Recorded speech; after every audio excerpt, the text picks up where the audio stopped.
សួស្តីបងប្អូនទាំងគ្នាបងប្អូនគឺបានដឹងស្រាប់ហើយអំពីចំនួនព្រំដែនរវាងកម្ពុជានិងថៃ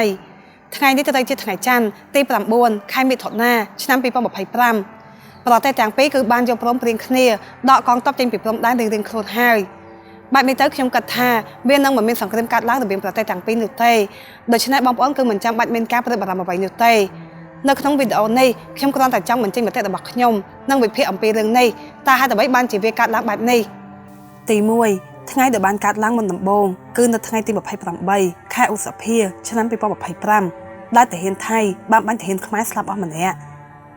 តើបងប្អូនដឹងដែរទេថានៅថ្ងៃទី28ខែឧសភានេះវាមានរឿងអ្វីផ្សេងដែលបានកើតឡើងនៅក្នុងប្រទេសថៃដែរទេវាគឺជាថ្ងៃដែលនាយករដ្ឋមន្ត្រីថៃបានបង្ហាញឯកសារសម្រាប់កញ្ចប់ថវិកាសម្រាប់ប្រទេសថៃក្នុងឆ្នាំ2026នៅក្នុងចំណោមកញ្ចប់ថវិកានោះគឺមានការដំឡើងថវិកាសម្រាប់ខាងយោធាថៃ 2% បងប្អូននៅក្នុងការដំឡើងថវិកាទៅលើខាងយោធាថៃចំនួន 2% នេះគឺវាបានធ្វើឲ្យអ្នកនយោបាយថៃជាច្រើនរាប់រយនាក់បាននាំគ្នាងើបប្រឆាំងពួកគេមិនចង់ឲ្យដំឡើងថវិកាទៅលើខាងយោធានោះទេ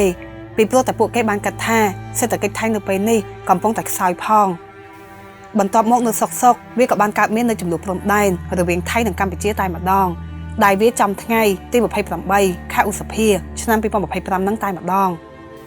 តើបងប្អូនគិតថារឿងនេះវាគឺជារឿងចៃដន្យដែរទេឬក៏មានហេតុផលមិនច្បាស់លាស់នៅពីក្រោយខ្នង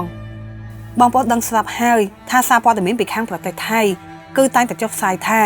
ថៃគឺជាភាគីឈរខាងត្រូវប៉ុន្តែនៅពេលដែលខ្ញុំបានធ្វើការស៊ើបអង្កេតរាល់ពាក្យសម្ដីរបស់យោធាថៃគឺវាមានភាពមិនស៊ីសង្វាក់គ្នាទី1យោធាថៃបាននិយាយថា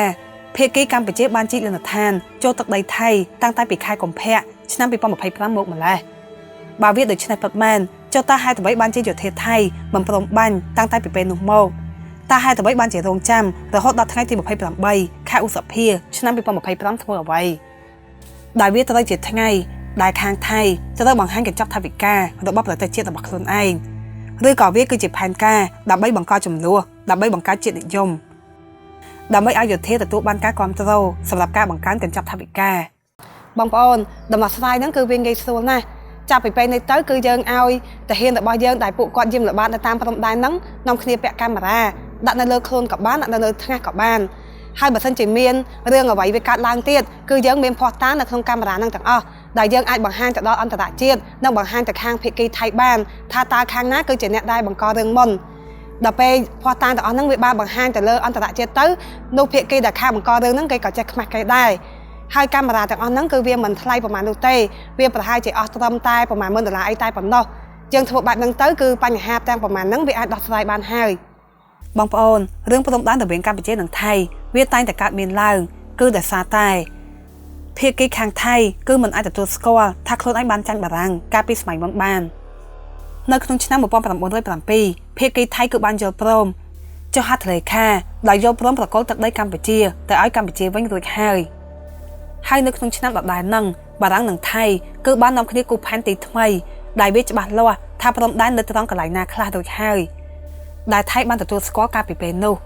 ប៉ុន្តែសម្រាប់ទសវត្សរ៍ក្រោយៗមកប្រទេសថៃមិនដែលគោរពកិច្ចព្រមព្រៀងព្រំដែនដែលខ្លួនបានចុះហត្ថលេខានៅក្នុងឆ្នាំ1907ឡើយនៅក្នុងឆ្នាំ1962ប្រទេសថៃបានដាក់កងទ័ពរបស់ខ្លួននៅក្នុងខេត្តព្រះវិហារបែបនេះទៅវាក៏បានបង្ខំឲ្យភាគីកម្ពុជាយកបញ្ហានេះទៅប្តឹងដល់តុលាការយុត្តិធម៌អន្តរជាតិតែម្ដងទៅហើយគេក៏បានកាត់ក្តីឲ្យកម្ពុជាឈ្នះព្រោះតែគេមើលទៅលើផែនទីជាភស្តុតាងប៉ុន្តែជាការពិតគឺថាខាងភាគីថៃមិនអាចទទួលយកការពិតនេះបានទេរហូតដល់ឆ្នាំ2008ភាគីថៃក៏បានកាត់ថាទឹកដីនៅជុំវិញប្រាសាទព្រះវិហារគឺជាទឹកដីរបស់ពួកគេហើយពួកគេក៏បានបង្កចំនួនម្ដងទៀតជាមួយកម្ពុជារហូតដល់ឆ្នាំ2011ភាគីកម្ពុជាក៏បានដាក់ពាក្យបណ្ដឹងទៅកាន់តុលាការយុត្តិធម៌អន្តរជាតិម្ដងទៀតដើម្បីឲ្យបញ្ជាក់ថាទឹកដីនៅជុំវិញប្រាសាទព្រះវិហារវាក៏ជាទឹកដីរបស់កម្ពុជាដែរ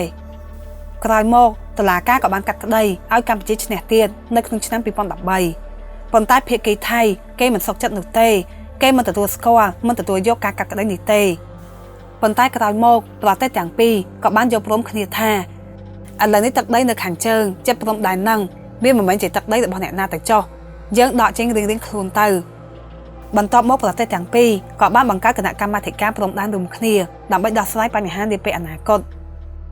ខ្ញុំឆ្ងល់ថាបើប្រទេសទាំងពីរមានគណៈកម្មាធិការព្រំដែនរួមគ្នារួចហើយសម្រាប់ទុកឲ្យជួយដោះស្រាយអំពីបញ្ហាព្រំដែនចុះតើហេតុអ្វីបានជាភាគីថៃចាំបាច់បាញ់សម្លាប់ទាហានខ្មែរឲ្យស្លាប់អស់ម្នាក់ធ្វើអ្វីបើមានរឿងអ្វីសូមរាយការណ៍ទៅថ្នាក់លើទៅចាំបាច់អីប្រើកម្លាំង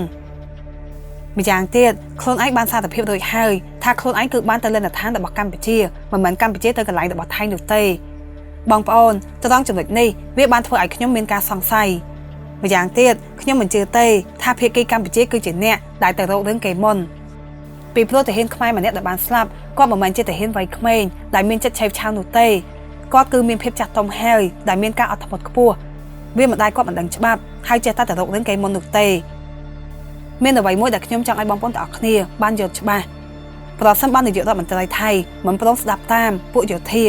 ហើយមិនព្រមធ្វើខ្លាំងដាក់កម្ពុជា